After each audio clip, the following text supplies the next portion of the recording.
Good morning, everybody. It's Mr. Bob again. Time for reading with Mr. Bob. Hope you had a good night last night, and hope you continue on with reading along with us if you can. Um, this is our first episode in Chapter 2. As we looked at and talked about the last couple episodes, each chapter is going to take multiple episodes in 15-minute blocks or thereabouts. So we will kind of separate each chapter by parts per chapter. So, anyway, chapter 2 is roast mutton, as Bilbo and the dwarves and Gandalf start to head out onto their adventure. Up jumped Bilbo, and putting on his dressing gown, went into the dining room. There he saw nobody, but all the signs of a large and hurried breakfast. There was a fearful mess in the room, and piles of unwashed crocks in the kitchen. Nearly every pot and pan he possessed seemed to have been used. The washing up was so dismally real that Bilbo was forced to believe the party of the night before had not been part of his bad dreams, as he had rather hoped. Indeed, he was really relieved after all to think that they had all gone without him, without bothering to wake him up. But with never a thank you, he thought, and yet, in a way, could not help feeling just a trifle disappointed. That feeling surprised him. "Don't be a fool, Bilbo Baggins," he said to himself. "Thinking of dragons and all that outlandish nonsense at your age? Ha." So he put on an apron, lit fires, boiled water, and washed up. Then he had a nice little breakfast in the kitchen before turning out to the dining room. By that time the sun was shining, and the front door was open, letting in a warm spring breeze. Bilbo began to whistle loudly and to forget about the night before. In fact, he was just sitting down to a nice little second breakfast in the dining room by the open window when in walked Gandalf. "My dear fellow," said he, "whenever are you going to come? What about an early start?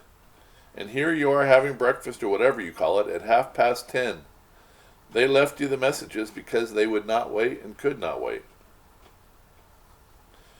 "What message?" said poor Bilbo, all in a fluster.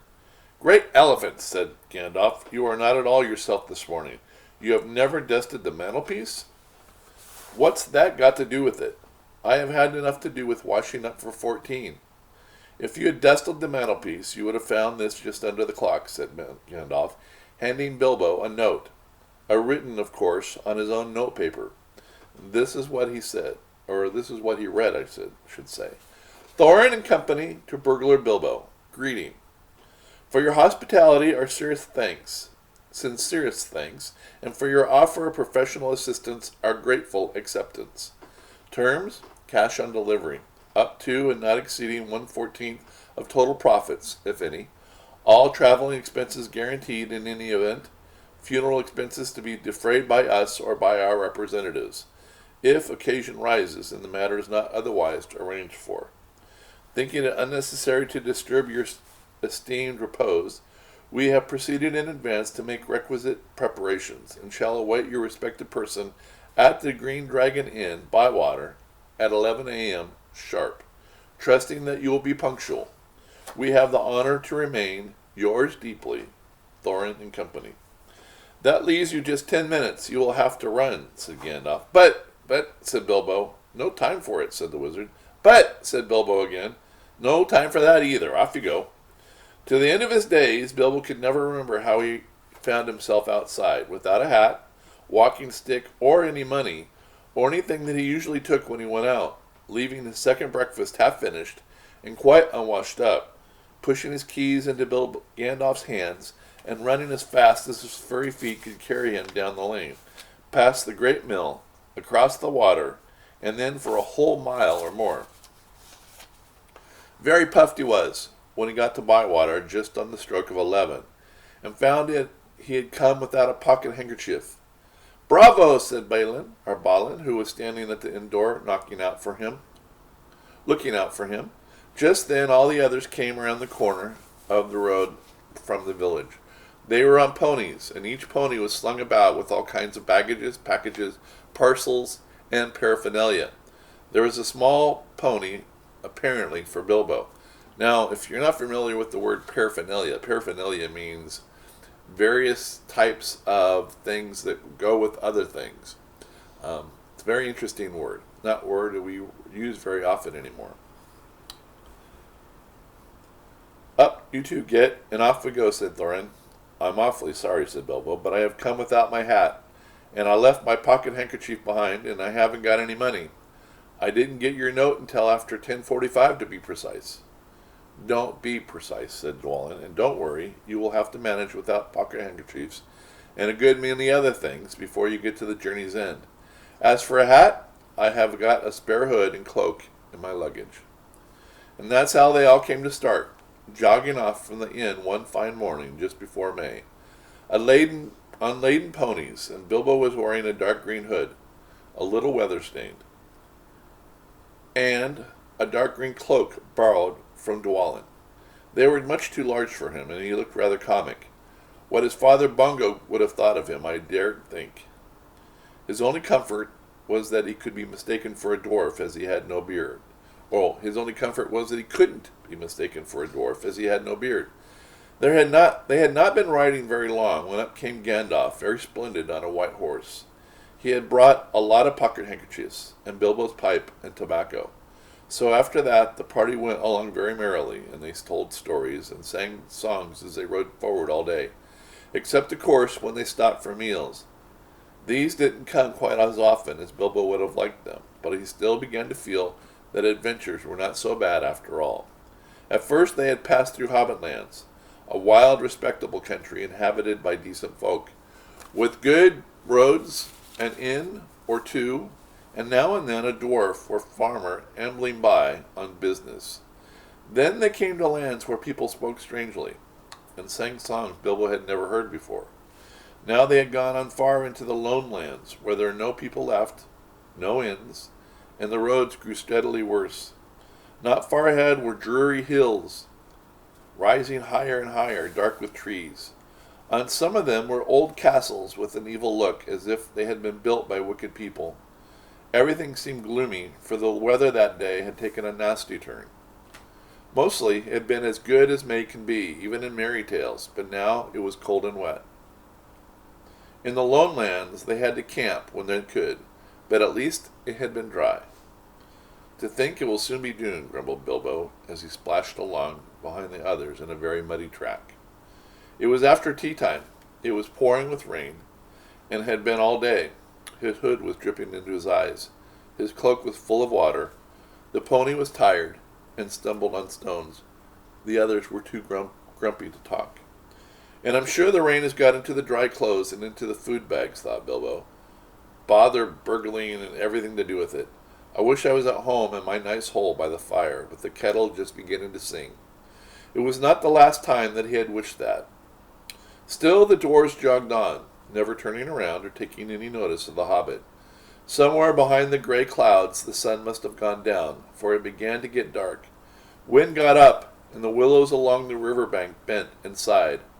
I don't know what river it was, a rushing wet red one, swollen with the rains of the last few days that had come down from the hills and mountains in front of them. Soon it was nearly dark. The winds broke up the gray clouds, and a waning moon appeared before the hills, between the flying rags. Then they stopped, and Thorin muttered something about supper. Where shall we get a dry patch to sleep on? The flying rags is an idiom for the clouds that are flying by, in case you didn't understand. And we've talked about before, an idiom is a comparison, whereas a simile is also a comparison that uses like or as. I should say an idiom is a description of something using terms other than the actual thing itself. Not until they did that then did they notice that Gandalf was missing. So far he had come all the way with them, never saying if he was in the adventure or merely keeping them from the company for a while.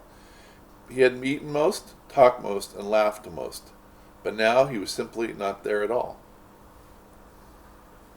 Just when a wizard would have been useful too, groaned Dori and Nori, who shared the hobbit's views about regular meals, plenty and often.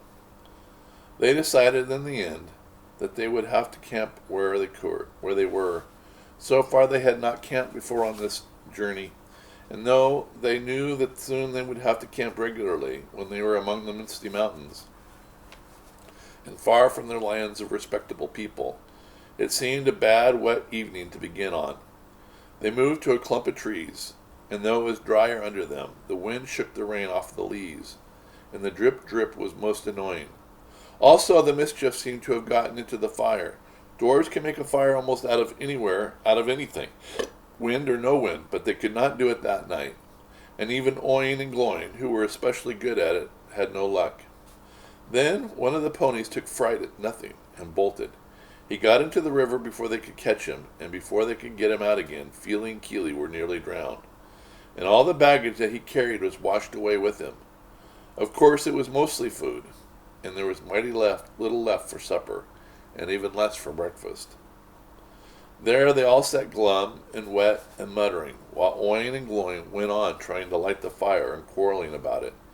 Bilbo was sadly reflecting that adventures are not all pony rides and May sunshine, when Balin, who was always their lookout man, said, "There's a light over there." There was a hill some way off with the trees on it, pretty thick in parts. Out of the dark mass of the trees they could now see a light shining, a reddish, comfortable-looking light, as if it might be a fire or torches twinkling. When they had looked at it for some while, they fell to arguing. Some said no, some said yes. Some said that they could but go and see, and if anything was better than little supper, less breakfast, and wet clothes all the night. Others said, "These parts are none too well known, and are too near the mountains. Travelers seldom come this way now. The old maps are of no use. Things have changed for the worse, and the road is unguarded. They have seldom even heard of the king round here, and the less inquisitive you are as you go along, the less trouble you are likely to find." Some said, "After all, there are 14 of us." Others said, "Where has Gandalf got to?" This remark was repeated by everybody eventually. Then the rain began to pour down worse than ever, and Oin and Gloin began to fight. That settled it. "After all, we have got a burglar with us," they said, and so they made off, leading their ponies with all due and proper caution, in the direction of the light. They came to the hill and were soon in the wood.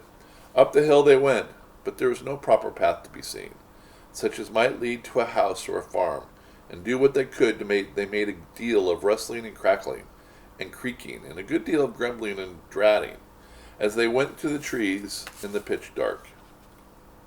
Suddenly, the red light shone out very bright through the tree trunks not far ahead.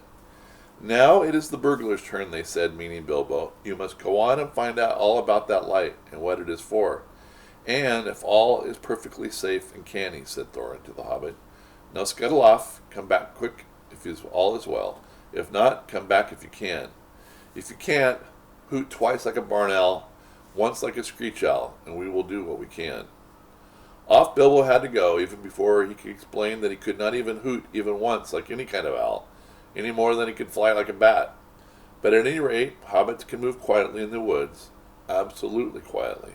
They take pride in it, and Bilbo had sniffed more than once of what he called this dwarvish racket as they went along, though I don't suppose you or I would notice anything at all on a windy night, not if the whole cavalcade had passed 2 feet off. As for Bilbo walking primly towards the red light, I don't suppose even a weasel would have stirred a whisker at it. So naturally he got right up to the fire, for fire it was, without disturbing anyone. And this is what he saw. And we'll stop there. I know, it's very interesting. What is he going to see? Well, if you're following along, perhaps you can read ahead and find out. As I said, these books are available from Amazon, and if you have the opportunity to order it, perhaps you have some at home that Mom and Dad might have.